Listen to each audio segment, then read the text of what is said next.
Hi everybody, it's Miss Veronica, and I know a lot of us are still home, or maybe just got home or at home for different reasons, and I'm actually home as well. I'll be home for a couple more days before I head back to campus, so I just wanted to do another video for you guys in case you'd like some artwork to do while you're at home. So today we're going to talk about something a little different. We were talking about the dream kind of art, that surrealism, kind of dreamlike art. So if you weren't on campus or if you didn't see the video last week, that's what we were talking about, the type of art that makes you feel like you're in a dream or things are kind of out of your imagination. It's not necessarily something that you'd see right in front of you on a regular day. All right, and today we're going to shift gears and we are going to talk about things that you see in your regular days. We're going to talk about shadows. So shadows, I think generally when I'm thinking of when I see my shadow the most is when I'm outside and it's super sunny and I can see my shadow. But I also am inside right now, and depending on where the lights are, I can see shadows too. I have a hardwood floor, I have a wooden floor, and underneath my feet I can see shadows. I can actually, just as I'm talking to you, I can see the shadow from my hair coming over my face. See that? I can see those shadows. My neck is in shadows. It's a little bit darker than my face. All right, so we have shadows all the time. Shadows all the time. So I'd like for you to think about where you see shadows. A lot of times you can see them in the snow, since the snow's so white, and you can see the shadow of your body in the snow. So start thinking about where you see shadows. Start noticing shadows just as you're walking through your house, or if you go outside, or if you have a dog, you're walking your dog. Start to notice where you see those shadows. And the reason we're going to start thinking about it is because it's really fun to add those into pictures. And it can be a super simple picture that we make, and then we can just add a little shadow in there, and it makes it look like real life, like what it would look like if we saw it in real life.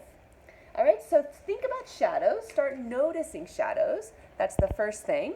And then what I'd like for you to do, and I kind of got myself started here beforehand, is I'd love for you to draw yourself a picture and just see if you can add a couple shadows in there. It could be just a ball and then you add a shadow underneath. All right, doesn't have to be super, super complicated, okay? It can be a super simple picture and then adding a little bit of shadows in there where you think they would be. And you don't have to worry about it. Shadows sometimes for me used to be kind of hard. Like I'd be like, oh man, shadows are so hard. I don't want to add shadows.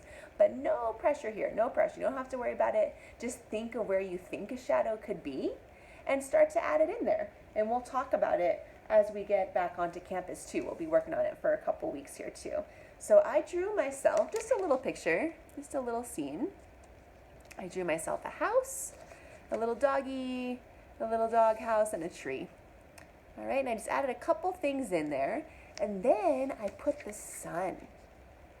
I put the sun up here. And I put the sun up here so I can start to think about where I'm going to put my shadows.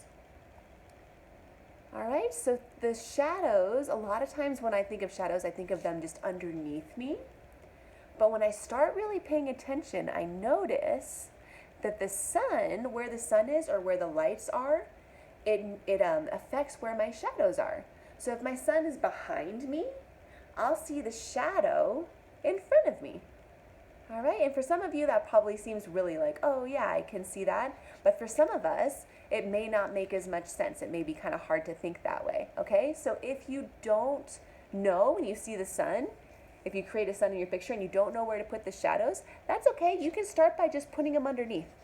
You can start by just shading underneath, something like that. All right, just shading a little bit underneath the shadow, maybe shading a little bit underneath the house, maybe shading a little bit underneath the doggy and his house. All right, you can start by that. You can start very simple, just adding a little shadow in your pictures.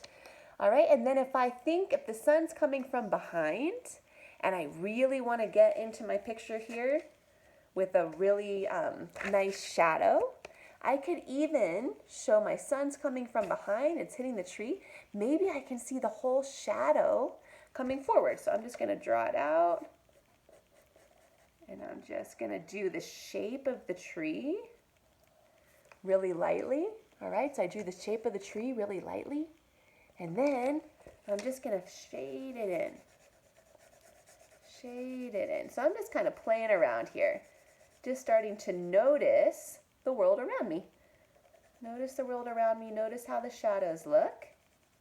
Because the more we observe, the more we look at the world around us and think about it, the more we can apply that in our pictures and they get really cool looking. All right, so I just took my tree and then I took my shadow and I just shaded it in there.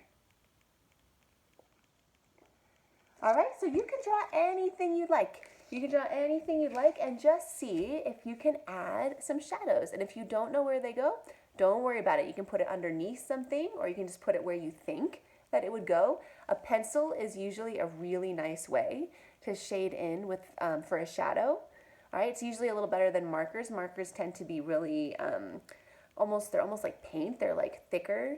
And so since shadows, a lot of times shadows, like right now, my shadows, it's not like a big black blob. It's just kind of like a light gray. It's almost like you can see through it, right? So that's why this, very lightly, is a really nice tool, using your pencil to make some shadows, okay? So I'd love for you to try to make some shadows. And if it's too hard to think of it in your mind, just look for one that you can see and see if you can draw that one. See if you can draw what you see, where you see a shadow. I'd love to see anything that you come up with. And you can email me anything. I'll put the email into the YouTube comment, or the caption rather, the caption underneath the video. All right, so I'd love to see anything you come up with. I hope you guys are having a good time at home, and I will see you on campus very soon.